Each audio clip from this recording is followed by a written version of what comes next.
रेशमी सलवार कुर्ता जालिका भेद कहा ना जाए भाई साहब, मेरे प्रणाम। घरवाली। प्रणाम प्रणाम। और मट साहब जालिका है? का हाल बा मट साहब? ठीक बाटे। अब ये का बाटे भी है बाटे। अब जीवन भर जौन बाटे आदमी काम कइला सब तनी घरे दुआरे बैठ रिटायर के- हो गई का? हाँ तो रिटायर हो ना गई ओ दिसंबर में मैंने ये दिसंबर में हाँ रिटायर हो कइला से 31 दिसंबर के। अच्छा अच्छा तो का प्लान बा आगे फ्यूचर कुछ प्लान बा?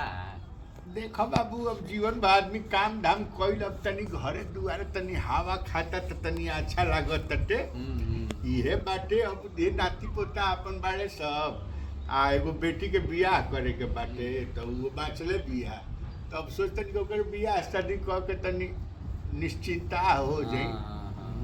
अब देखो तो लड़का फैका खोजत तनी लड़का तो मिलत तारे से लेकिन वैसन मन जुगुत मिलत नहीं खन से। हाँ वो तो करही के चाहिए काला की जमीन आ लड़की के बियाह सोच समझ के आ ठोक ठेठा के करे के चाहिए। हाँ हाँ जीवन के सवाल न बाटे।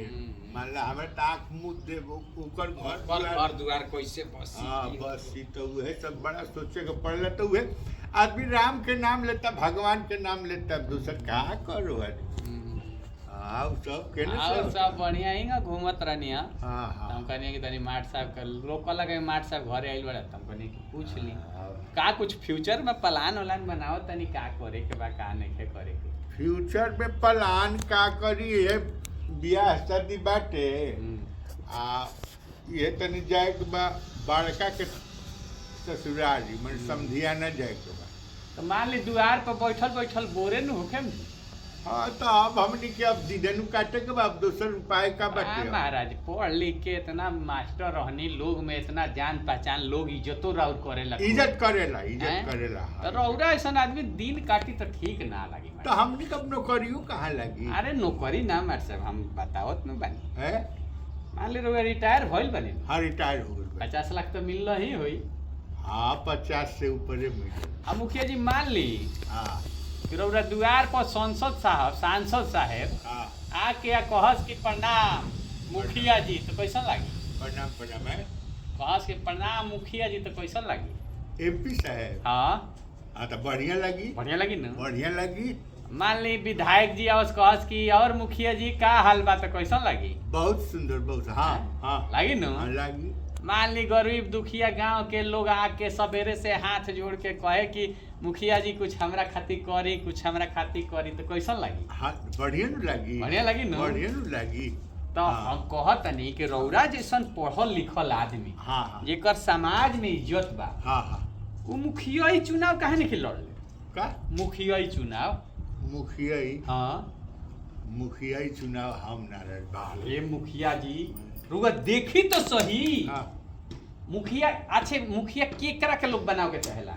ठीक बा बनावे के चाहेला लेकिन ओमे माल बहुत लागेला 3-5 बहुत अच्छा माल हटा दी हाँ। माल पहले 1 मिनट हाँ। माल बाद में हाँ पहले एगो बात बता हाँ रौरा चाहे नहीं कि ना कि समाज में पढ़ल लिखल आदमी मुखिया बनो? पढ़ल लिखल बने के चाहिए। चाहे नहीं नु? समाज तबे बढ़िया बनी जब पढ़ल लिखल आदमी मुखिया बनी। तो रौरा से पढ़ल लिखल के बाई जवार में बताई हाँ तो है 5 गांव में बताई 5 गाँव में नहीं खे नहीं खेलू ना नहीं तो रौरा मुखिया खातिर सुटेबल बानी कि ना बानी? सुटेबल तो बानी लेकिन देखो हमरा बहुत 3-5 होई ना 3-5 ना होई हम मानता नहीं 3-5 ना हाँ मान ले केहू दुखिया आवेला हाथ जोड़ला आवेला तो ओकरा खातिर हेल्प करे नी कि ना करे नी? हाँ ओकरा खातिर कुछ करे नी नु अनाजे हाँ। दे दी पैसे दे दी कुछ तो करते हाँ रही ऊ तो बात बानू ऊ तो बात तो मुखिया के काम इहे नु बा। अच्छा ही है तब अब एमे देखी सांसद साहेब जेकरा दुआर पर रउआ जानी उ रउरा दुआर पर ही है मुखिया जी हाँ। तनी सुगमनी के देखे संसदीय चुनाव में हाँ हैं ऊ वही है तो अच्छा विधायक जी कहते रहे मुखिया जी तनी देखे हमनी के विधायकी में अपन पंचायत से हमरा के जिताएम कैसा लगी? फक्र होई है फक्र होई। अच्छा दुआर पर ही है ओकरा दे हैं? कहीं है कि हम तन देखी हां तो हैं? फक्र होई कि ना?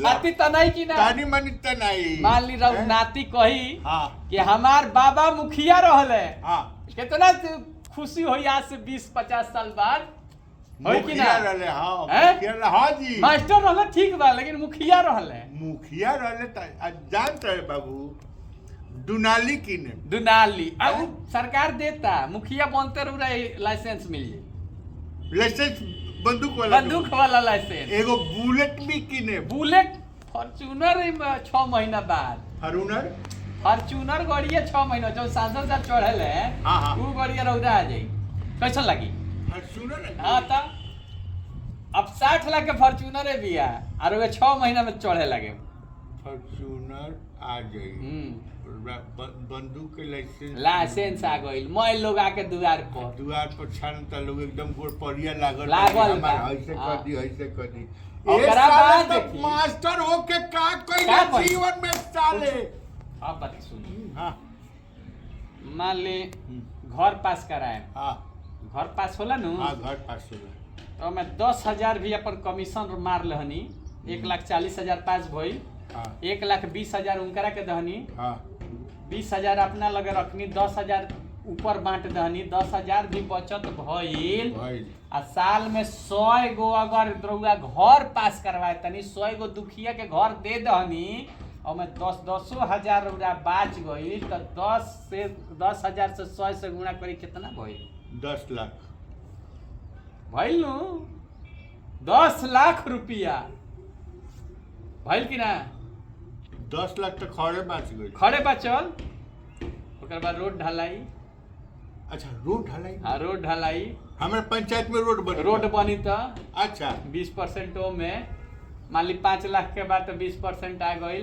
20-25-100 1 लाख रुपया गज से ना बगली में 1 लाख तो बगली में हाँ अब यही में जोड़ लेंगे पूरा पंचायत में नाली खोदाइल से लेके बांध फेंकाई से लेके बाप रे बाप माने मरल बचल नु तो 2 करोड़ रुपया 5 साल में कोई नहीं खेजा कितना 2 करोड़ ओकरा बाद सांसद साहब अलग प्रणाम दरोगा साहब अलग प्रणाम सिपाही जी अलग प्रणाम मैं गांव के दुखिया गांव के गरीब लोग आके रोज द्वार पर बैठा रही मुखिया जी प्रणाम कितना बताएं कितना इतना फायदा जानते नहीं पैसा का पैसा इज्जत के इज्जत रउरा मुखिया समझी बन गई सोची तो सही रोग द्वार पा के खड़ा पा कहता मुखिया जी प्रणाम आशीर्वाद दी प्रणाम आशीर्वाद दी देखिए उन्हें सांसद साहब आवता नहीं कहता नहीं कि 29 में हमरा के जिताए कहीं कि जिताए हमनी को बानी साहब निके